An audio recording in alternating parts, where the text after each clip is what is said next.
Hello everyone, welcome to Indian Express explain daily prelims analysis dated August 10 2024। पहला article जो है वो बांग्लादेश के बारे में है। तो पहले आज थोड़ा डिटेल में डिस्कस करते हैं बांग्लादेश में एक्चुअली हुआ क्या। तो बांग्लादेश का इंडिपेंडेंट कब हुआ? 1971 में इंडिपेंडेंट हुआ। इससे पहले इसको बुलाते थे ईस्ट पाकिस्तान, पाकिस्तान का पार्ट था। अब इसके फादर जो हैं बांग्लादेश के, इनको बोलते हैं मुजिबर रहमान। ठीक। अब इन्होंने इंडिपेंडेंट होते ही इन्होंने क्या बोला कि जो फ्रीडम फाइटर्स हैं उनको हम क्या करेंगे, कमोमरेट करेंगे और हम इनके लिए कोटा सिस्टम इंट्रोड्यूस करेंगे गवर्नमेंट में, ठीक है, सर्विसेज वगैरह में। तो शुरू में तो ये कोटा सिस्टम सिर्फ फ्रीडम फाइटर्स के लिए था, फिर इनके डिसेंडेंट्स के लिए भी हो गया। अब धीरे धीरे क्या हुआ, जो नंबर ऑफ़ फ्रीडम फाइटर्स जो कि कोटा सिस्टम को अवेल कर सकते थे वो कम हो गए। तो यहाँ की गवर्नमेंट पे ये चार्ज लगा, बेसिकली जो शेख हसीना की पार्टी थी अवामी लीग, इस पे ये चार्ज लगा कि ये क्या कर रही है कि इस कोटा के सिस्टम के अंदर ये अपने लॉयलिस्ट को भर रही है सिविल सर्विसेज में, लॉयलिस्ट को जो इसको सपोर्ट करेंगे। तो इसके अगेंस्ट हुआ 2018 में एक छोटा सा प्रोटेस्ट कि आप क्या करो कि रिफॉर्म करो कोटा सिस्टम को। बट शेख हसीना ने बोला हम ऐसा करते हैं, हम ये कोटा सिस्टम ही ख़त्म कर देते हैं। तो लोग इससे भी अनहैप्पी हो गए। उन्होंने बोला कि हम अबॉलिशन नहीं चाह रहे थे, हम चाह रहे थे रिफॉर्मेशन। अब यही मैटर हुआ।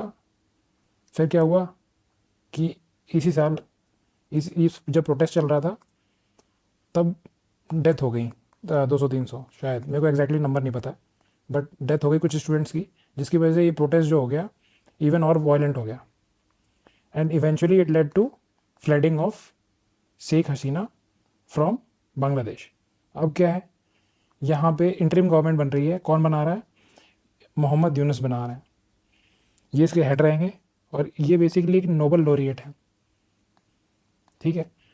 इन्होंने बेसिकली, इनको मिला किस लिए था?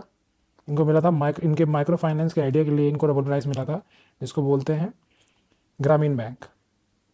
अब इस ग्रामीण बैंक से ही इंस्पिरेशन लेके हमारे यहाँ बना रीजनल रूरल बैंक 1976 में एक्ट के थ्रू, ठीक है।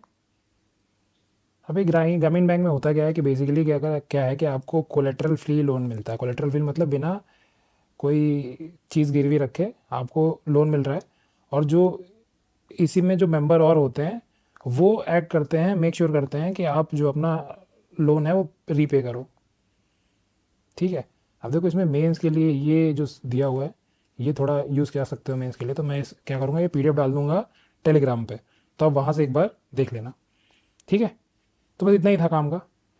तो देखो यूएस ने क्या किया है, गूगल के अगेंस्ट एंटी ट्रस्ट रूलिंग की है। एंटी ट्रस्ट का मतलब क्या होता है? कंपटीशन लॉ, मतलब ऐसी कोई चीज़ जो चीज़ इम्पेडिमेंट्स टू जो कंपटीशन है उनको रिमूव करे। अब गूगल क्या कर रहा था, Google was using its search engine और उससे क्या कर रहा था, ये कुछ एड्स को प्रमोट कर रहा था और कुछ को डिनाई कर रहा था। तो ये क्या कर रहा था कि एक तरीके से कंपटीशन को ये हैम्पर कर रहा है ना, तो ये प्रॉब्लम थी। तो यूएस में क्या हुआ, ये हमारे काम का नहीं है, ठीक है। अब हमारे यहाँ कौन सी ऐसी बॉडी है जो ये सब चीज़ें देखती है, वो देखते हैं। हमारे यहाँ है कंपटीशन कमीशन ऑफ इंडिया। अब इसके बारे में डिटेल में डिस्कस करते हैं। अब कंपटीशन कमीशन ऑफ इंडिया क्या है? एक स्टैट्यूटरी बॉडी है। कब बनी? 2002 में एक्ट के थ्रू बनी, ठीक है। कॉसी जुडिशियल है क्योंकि ये देखो केसेस भी एडजुडिकेट करती है और ओपिनियन भी देती है, इसलिए कॉसी जुडिशियल है। और इसने रिप्लेस किया एमआरटीपी एक्ट को। एमआरटीपी एक्ट क्या था? Monopolies and restrictive trade practices act था। बस ये नाम याद रहना चाहिए। और राघवन कमेटी ने बोला था कि इस एक्ट को अबॉलिश करो और इसकी जगह नई बॉडी सेटअप करो जिसका नाम हो कॉम्पिटिशन कमेटी ऑफ इंडिया, ठीक है।